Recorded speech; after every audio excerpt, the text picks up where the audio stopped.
ni mkuu wa idara ya ustawi wa jamii wilayani Misenyi Evans Mfungi wakati akiwezesha mafunzo ya usalama na ulinzi wa mtoto yaliyofanyika katika kata ya Kasambia wilayani Misenyi Juni 25 mwaka huu kwa kujumuisha wadau mbalimbali wa kupinga vitendo vya unyanyasaji na ukatili kwa watoto kwa kuratibiwa na uongozi wa kituo cha kusaidia watoto wanaoishi katika mazingira hatarishi cha Tumaini kilichoko manispaa ya Bukoba chini ya kanisa la Kiinjili la Kilutheri Tanzania Dayosisi ya Kaskazini Magharibi, ambapo amesema kuwa ni wakati muhimu sasa wa jamii kuendelea kuelimishwa kuhusu madhara ya vitendo hivyo. Na mtoto anaanza kuamini watu wawili kwenye dunia hii. Akishindwa kuamini hawa watu wawili, kwanza hata akawa na mahusiano, hata yule aliyekuwa na mahusiano hawezi kumwamini. Si mnanielewa? Mnanielewa hapa jamii? Yaani mtoto tumesema hivi, msingi mkubwa ni familia. Kwa hiyo mtoto anaanza kumwamini mama. Anaanza kumwamini baba.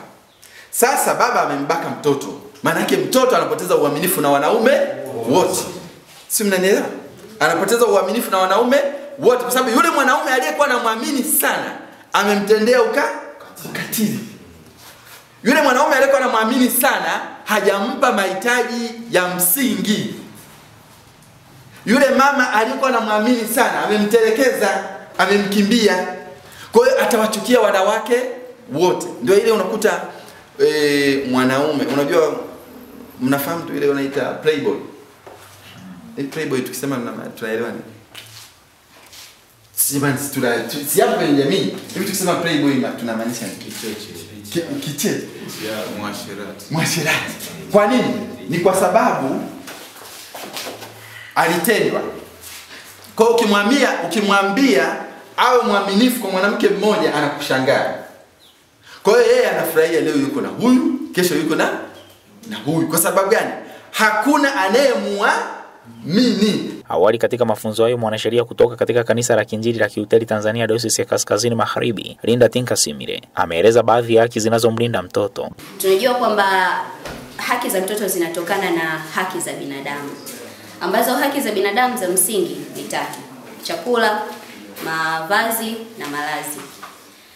Of which hizi haki za mtoto sasa zinaibuka kutoka hapo.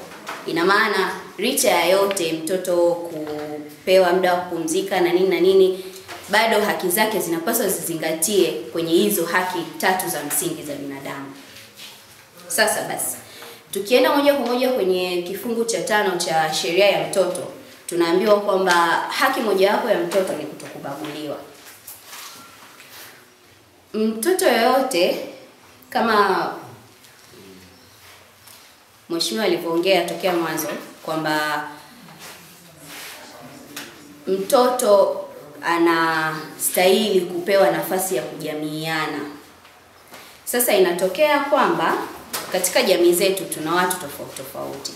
Kuna mrefu, mfupi, mweusi, mweupe, mwembamba, mnene.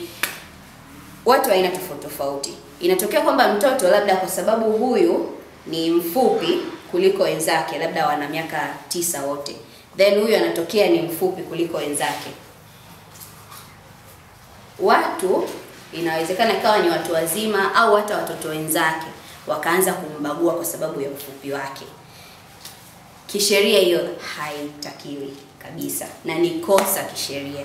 Ina maana ikitokea kwamba huyu mtoto akaenda kulalamika kwa mtu ambaye anastahili kulalamikiwa, aidha mzazi ama viongozi kama sisi hapa tulivyo, huyo mtu aliyembagua mtoto anaweza kushtakiwa na kuhukumiwa. Joviti Pascali ni mshauri wa wazazi na watoto kutoka kituo cha Tumaini. Na ndugu zangu, maisha huwa yako hivi. Ngoja niachore sehemu zake, ngoja niachore hata. Haya ndiyo maisha. Ndivyo jinsi yalivyo tunavyoyaona hivi. Kwamba binadamu unapokuwa umezaliwa miaka labda 0 hapa, 1, 2 mpaka miaka 50 hapa, basi unakuwa katika kuendelea. Unakuwa katika kukua, unakuwa katika kuimarika. Miaka 30, 40 unaweza ukabeba kilo hata 50, hata 60, hata 70. Lakini niambie unapokuja kwenye miaka ya 60 hapa, ulikuwa unabeba 50, sasa hivi unabeba 40. Unakuja kwenye miaka ya 80 hapa, watoto wako wanaanza kukwambia, baba, leo tutaota jua, tutakutoa nje saa 8 wote jua, alafu saa 9 utakula chakula, alafu fulani atakuwekea maji ya kuoga saa 11, utafanya hivyo. Unaanza kukupangia ratiba. Watoto ambao wewe ulikuwa unawapangia ratiba, sasa wanaanza kukupangia ratiba, na ndivyo inavyokuwa. Sasa endapo hatutawatunza vizuri watoto wetu, hawataweza kututunza.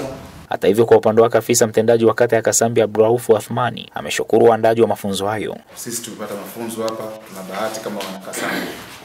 Sisi tukawe chachu kwa wenzetu, tukawe mfano ya kwamba yale tuliyojifunza sasa tukayaishi kwa vitendo, kwanza katika familia zetu, kuwepo na mabadiliko. Tusifanane na wale ambao haya mafunzo leo hawajayapata. Hilo la kwanza. Lakini la pili, katika majadiliano tumeona kuna gap la kisheria. Mwanasheria kubebesha mzigo ni uongo, tunakutesa. Kwenye jukumu la kuamend sheria ni bunge, si ndio? Kwa hiyo kupitia wenzetu wa ustawi hapa, kushirikiana na wizara yao ya maendeleo ya jamii, ustawi na maendeleo ya jamii, si ndio? Pamoja na afya, wafikishe yale ambayo yanajadiliwa kwenye platform kama hizi, ili walau wizara ifikishe kwa kwenye bunge, ili bunge liweze kujadili masuala haya na watungie sheria, ili gap lililopo la kisheria ambapo tunashindwa kushughulikia baadhi ya watu na baadhi ya mambo, basi liweze kuondokana huko mbeleni.